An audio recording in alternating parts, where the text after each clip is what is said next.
Welcome to Abro Tutorials. እንኳን ደህና መጣችሁ ወደ Abro Tutorials። በዛሬው lesson የgrade 10 exercise 4.5 ሰራላችኋለሁ። Let us begin. So question number 1 says calculate all angles and sides if the hypotenuse of an isosceles right angle triangle ABC is equal to 4. ስለዚህ እዚህ ጋር isosceles ማለት ነው ሁለቱም ሳይዶች እኩል ማለት አይደል? So hypotenuse 4 ነው። ይሄን x ካልኩት ይሄም x ይሆናል ማለት ነው። now ሁሉንም አንግል ማለት ለምሳሌ አንግል a እንፈልጋለን አንግል b እንፈልጋለን ማለት ነው። so መጀመሪያ ሳይዶቹን እንፈልግ። right angle triangle ስለሆነ ፓይታጎረስ theorem ነው የምንጠቀም። a square plus b square እኩል ይሆናል c square አይደል? so አሁን ይሄን እንደ a ብንወስደው ይሄም a ብንወስደው c የሚሆነው ሃይፖቴነስ ነው ማለት ነው። ስለዚህ x square plus x square እኩል ስለሆነ ማለት ነው። አይሶሴለስ ማለት ሁለቱም ሳይዶች እኩል የሆኑ ማለት ነው። ስለዚህ equals to 4 square ይሄ ስንት ይሆናል? 2x square እኩል ይሆናል 16 over 2 x square ማለት 8 ነው። ስለዚህ x ስንት ይሆናል ማለት ነው? square root of 8 x equals square root of 8 ማለት ምን ማለት ነው? ሲምፕሊፋይ ስናደርገው 2 root 2 ማለት ነው። እሺ አሁን የx ዋጋ 2 root 2 ነው ያገኘነው። የዚህም እንደዛው ነው ማለት ነው። 2 root 2 ነው። so sin a እንፈልግ እስቲ የዚህ አንግል ማለት ነው።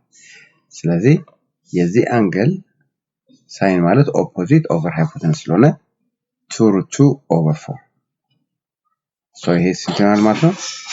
root 2 over 2 ማለት cos a ምን ይሆናል? adjacent over hypotenuse ስለዚህ adjacent የዚህ አንግል adjacent ይሄ ነው።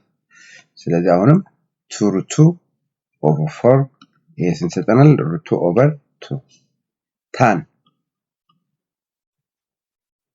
ምን ያደርግልኛል? እሺ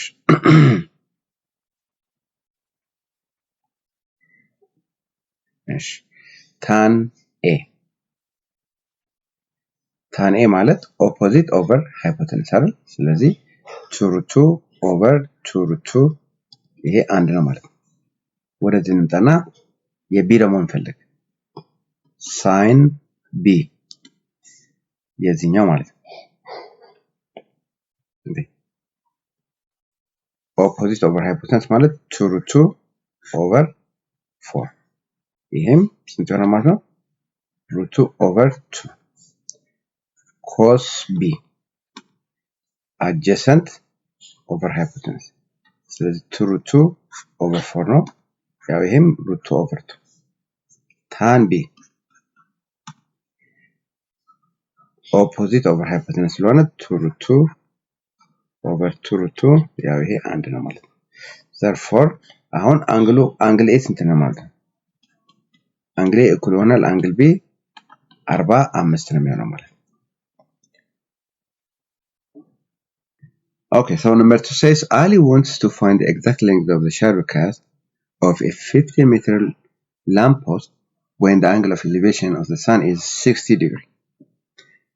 What is the length of the shadow cast?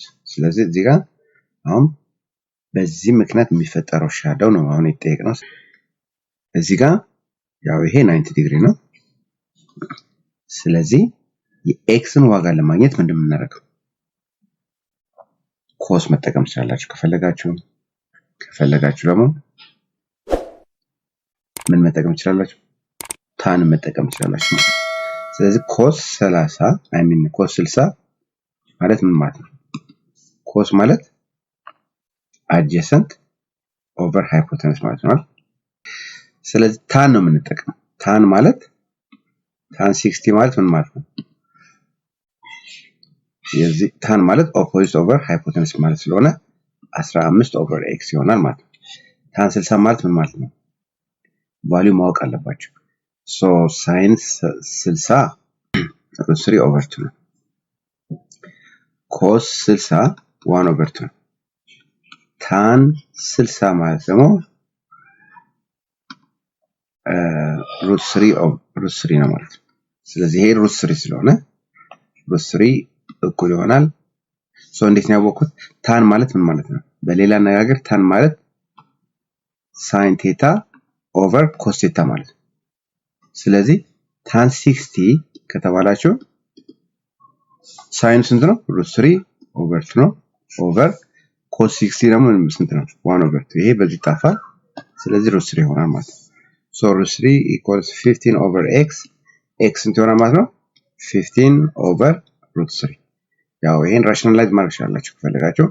በ√3 ይሄንን በ√3 ታባዙትና 15 √3 over 3 ማለት ነው። ይሄ በዚህ ሲጣፋ ምን ይሆናል ማለት ነው? 5 √3 ይሆናል ማለት ነው። Now let us proceed to question number 3. A kite in the air has a string tied to the ground as shown in figure 4.14.